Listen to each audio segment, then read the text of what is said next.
Hey there, internets. So, in this week's events, Washington State Democrats are against democracy. Think about that for a minute. So, I first became aware of it when I saw on the app formerly known as X a somehow I ended up having come across my feed a Washington Democrats official Facebook or not Facebook X account on December 5th that said defeat the MAGA GOP's extreme ballot initiatives, and it didn't just say decline to sign them. Okay, you're perfectly okay. You can say to people that support you, don't sign them. So you spread the word. Okay, fine. But here's the problem: call the hotline. Gives the number to report signature gatherers. Why would you need to do that? Now they're saying it so that they can put people out there to counter being able the message that's being spread. Let's be honest about it. Signature gatherers are going to pop up. They're going to be there a few hours, gone. By the time you can catch up to it, you're not going to do them. They're going to be gone again. Why would you want to do it? So you can harass them. Basically, they don't want other people to put initiatives together and to put it in front of the voters because they're afraid of what the voters might say, and they're really upset about this. And it wasn't just the what was on the app formerly known as Twitter. This has gotten up to the Seattle Times in an article on the 16th, which was today. It says six sponsors of six GOP-backed voter initiatives on climate policy, taxes, policing, parental rights are accusing Democrats and allied groups of an illegal campaign to block the measures from getting on the 2024 ballot. The alleged tactics range from public hotline to report sightings of petition gatherers to alleged harassment, even cash incentives for paid signature gatherers to leave the state and go work in Florida or elsewhere.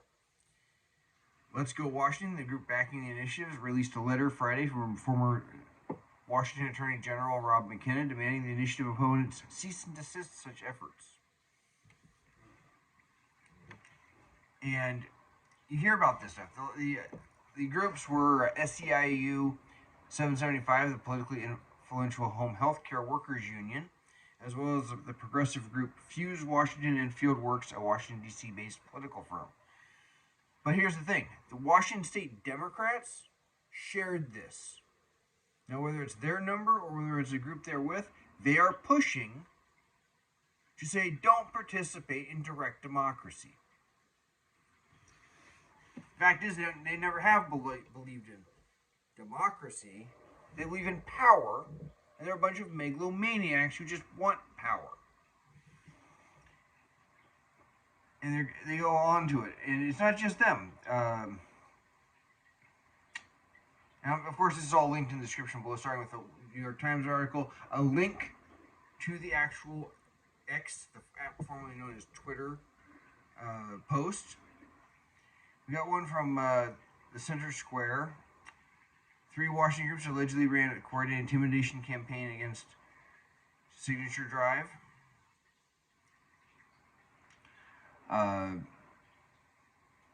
The letter was sent on December 14th from Rob McKenna. Says they turned in 400,000 signatures for Initiative 2113, which would restore the ability of police officers to pursue criminal suspects. Now, when I was gathering initiatives signatures myself, not paid, at the county fair, at the Republican booth this summer, and last summer, that was the one that most people wanted to sign first.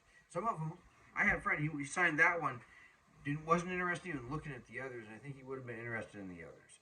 But last year, they had, so in 2022, they had a pack of 12, and that was just, I think, overkill. You can only do so much.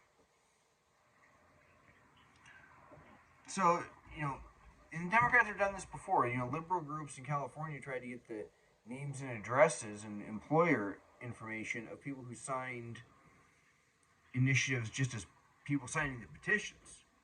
Why? Because what they really wanted to do was go and picket in front of their employers. They think it's okay to fire somebody and harass them just for having political views they don't like. The ACLU, they're in on this. they specifically hit two of them, declined to sign 2113 and 2081. Uh, and it says, the same stuff. Don't sign them. Tell your friends and family not to sign them. And it says here, people are gathering signatures for petitions to qualify 6 initiatives for the November 2024 ballot. One of these initiatives takes aim at laws protecting Washingtonians from dangerous high-speed police pursuits. Guess what, guys? You don't pursue them, they know they can get away with it. The second leading cause of deaths from police activities. That's caused by criminal running. Another seeks to erode the trusted relationship between students, their teachers, and healthcare providers, putting students and their personal information at risk. At risk for what? Parents finding out.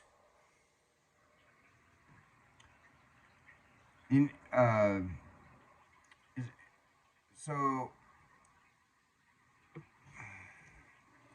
Washington State Legislature has taken important steps in recent years to prevent deaths and injuries resulting from unnecessary high-speed police pursuits, and to ensure that all students feel safe in Washington public schools. Number one, get your kids out of public schools, for starters. But if you're stuck in them, you should have the right to know what's going on.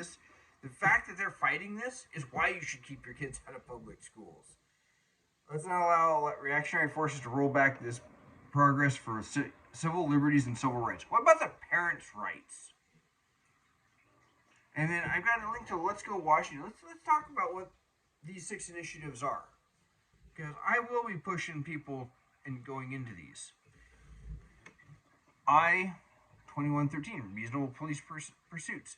It says no fake solutions. The ballot summary. The measure would remove certain restrictions when peace officers may engage in vehicular pursuits. Such pursuits would be allowed when the officer has a reasonable suspicion a person has violated the law. Pursuit is necessary to identify or apprehend the person. The person poses a threat to public safety or others, and those safety risks are greater than those of the pursuit, and the supervisor authorizes the pursuit. Sounds pretty reasonable to me, as opposed to just letting criminals go. 2117, stop the hidden gas tax. In case you're wondering, I did a little short, I think it was last year. This measure would prohibit state agencies from imposing any type of carbon tax credit trading, including cap and trade or cap and tax programs, regardless of whether the resulting increased costs are imposed on the fuel recipients or fuel suppliers. It would, because ultimately suppliers will always pass it on to recipients. It would repeal sections of the 2021 Washington Climate Commitment Act as amended, including repealing the creation and modification of a cap and invest program to reduce greenhouse gas emissions by specific entities. They don't want this on the ballot for some reason. Could it be that that's because voters rejected it? So they're going to harass people? Opt out of state-run Long-Term Care Coverage Act. Let workers choose. This measure would amend state law establishing a state long-term care insurance program to provide employees and self-employed people must elect to keep coverage under the RCW, and I'm not going to geek out on that. Allow employers to opt out of coverage under the RCW, and repeal the current law governing exemptions for employees who had purchased long-term health insurance before November 1, 2021. Again, giving you freedom. Imagine that. Repeal the capital gains tax. Don't punish innovators in family businesses. That should be pretty self-evident. If you have capital gains under $250,000, honestly, the reason is it's the camel's nose under the tent. It's effectively an income tax, even if they won't call it that. So what we keep saying, no income tax. A law 2111, no state income tax. The only reason to oppose this is if you want a state income tax, because it bars the state, counties, cities, or other local jurisdictions from imposing or collecting income taxes, defined as having the same meaning as gross income in the Internal Revenue Code. And we have a state Supreme Court that has invited someone to create the law and make to challenge previous precedents. They have tried to imply that they would overturn it, because we have a bunch of Democrats who don't call themselves Democrats on the state Supreme Court.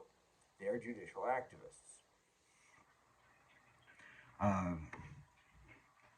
But I think there was somewhere down in the greater Seattle Soviet Socialist Republic area that they tried to impose a city income tax. Forbids it. Parental notification. Parents have a right to know. Measure would allow parents and guardians in public school children to review instructional materials and inspect student records. You're not supposed to be able to inspect your own child's records, excuse me? Including health and disciplinary records upon request. Yeah, you should know what's going on with your child there. It would require public schools to provide parents and guardians with certain notifications, including about medical services given. Yeah, absolutely. And when students are taken off campus, access to calendars and certain policies. Why are you opposing this? And written notice and opportunities to opt students out of comprehensive sexual health education and answering certain surveys or assignments. Again, allows the parents to say, I don't want my child to get your pornographic materials. I will discuss the issue of sex and sexuality with them. What's the problem here? Seriously. What they don't want is they don't want you to have the power, individuals to have the power. That's what they're fighting. And that's why Washington State Democrats want to treat engaging in direct democracy as though it is a crime or something unethical. And considering that they're trying to treat a person just gathering petitions, initiative signatures, for whether it's for pay or not, if they want to treat them like criminals and have a hotline, I would be embarrassed for them. I'm disgusted. I am disgusted at the Washington State Democrats. Their chair, via one of their posts, Shasti Conrad is the state executive board officers, is the chair. She should resign. She should be that embarrassed that the organization she leads put forth this hotline. I'm too disgusted to be embarrassed from that. I'm embarrassed to be from Washington, where something like this was done by a major party to treat initiative gathering as though it's a crime. You're saying treating a gathering to signatures on a petition is a crime. You are not for liberty, for freedom. You are an authoritarian. And Shasti Conrad should resign. Every elected state official should be calling for her resignation. Jim Walsh, the head of the Republican Party, he should be calling for her resignation. Because she should not be leading a party. She shouldn't be leading a birthday party. If that's what she thinks should be done in a democratic system. If she thinks she needs to have a hotline and needs to send people to basically try and keep people from signing by disrupting and harassing people. I had a person I was working with in the fair booth this summer. They'd been out gathering for the referendum, and I can't remember the number of it, to try and repeal the state's attempt to hide children if they run away to try and then go try and get what they euphemistically called gender affirming care, which is mutilation.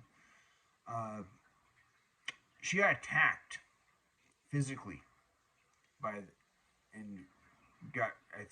think she may have ended up with a concussion. She didn't report it, unfortunately, right away, and by the time she was going to do so, it was too late, of course, because probably there was no evidence. There was other people talking about it. Democrats think that's okay when it's for their cause. And it's somehow a threat to society when you engage in democracy. That's who the Democrats really are. They're nothing a bunch of authoritarian megalomaniacs who just want power. End of story. So, hopefully you got something of value out of this video. If you did, like, share, subscribe.